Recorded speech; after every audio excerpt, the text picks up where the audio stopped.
Hi friends, this story I'm about to tell you is from a collection of 23 tales by the great Leo Tolstoy.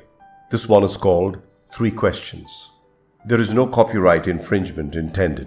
This is not a commercial venture, but solely intended for circulation among friends. 3 Questions. It once occurred to a certain king that if he always knew the right time to begin everything, if he knew who were the right people to listen to and whom to avoid, and above all, if he always knew what was the most important thing to do, he would never fail in anything he might undertake. He had it proclaimed throughout his kingdom that he would give a great reward to anyone who would teach him these 3 things. And learned men came to the king, but they all answered his questions differently. In reply to the first question, some said that to know the right time for every action, one must draw up in advance a table of days, months, and years, and must live strictly according to it, and that he should have a council of wise men who would help him to fix the proper time for everything. Equally various were the answers to the second question. Some said the people the king most needed were his counselors. Others said the priests, others the doctors, while some said the warriors were the most necessary. To the third question, as to what was the most important occupation, some replied that the most important thing in the world was science. Others said it was skill in warfare, and others again that it was religious worship. All the answers being different, the king agreed with none of them and gave the reward to none. But still wishing to find the right answers to his questions, he decided to consult a hermit, widely renowned for his wisdom.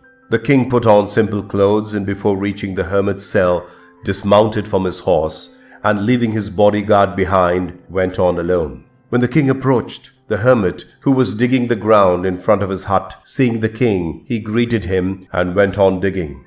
The king went up to him and said, "I have come to you, wise hermit, to ask 3 questions. How can I learn to do the right thing at the right time? Who are the people I most need? And to whom should I, therefore, pay more attention than to the rest? And what affairs are the most important and need my first attention?"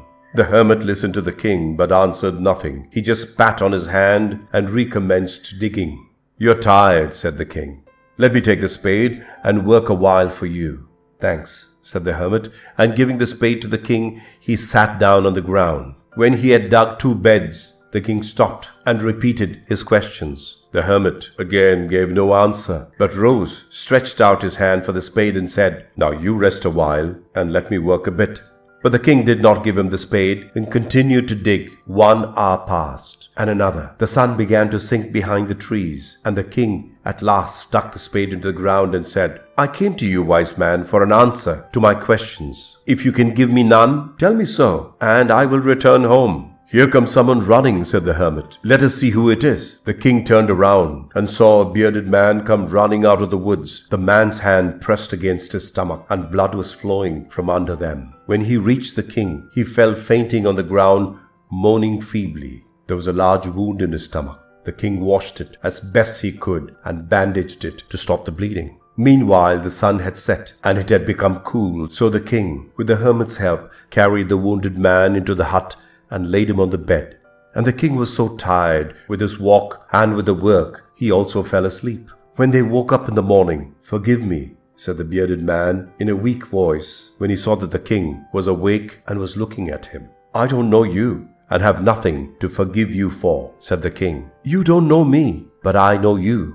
I'm the enemy of yours who swore to revenge himself on you because you executed his brother and seized his property. I knew you had gone alone to see the hermit, and I resolved to kill you on your way back, so I came out to find you. Your bodyguards recognized me and wounded me. I escaped from them, but should have bled to death had you not dressed my wound. I wished to kill you, and you saved my life. Now I live, and if you wish it, I will serve you as your most faithful slave, and will bid my sons to do the same. Forgive me." The king was very glad to have made peace with his enemy so easily, and to have gained him for a friend. And he not only forgave him, but said he would send his servants and his own physician to attend to him, and promised to restore his property. The hermit was outside, on his knees, sowing seeds in the beds that had been dug the day before. The king approached him and said, "For the last time, I pray you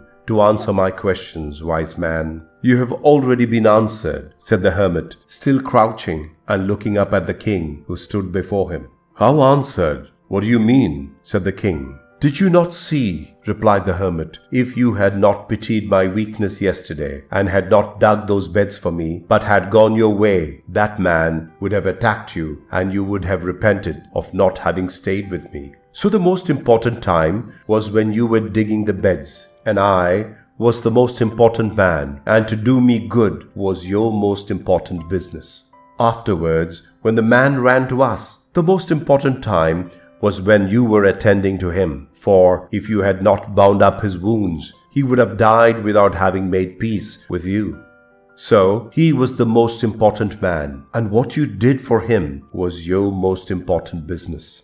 Remember then, there is only one time that is important. Now is the most important time, because it is the only time when we have any power. The most necessary man is who you are with, for no man knows whether he will ever have dealings with anyone else. And the most important affair is to do him good, because for that purpose alone was man sent into this life. This story was written by Leo Tolstoy in 1903.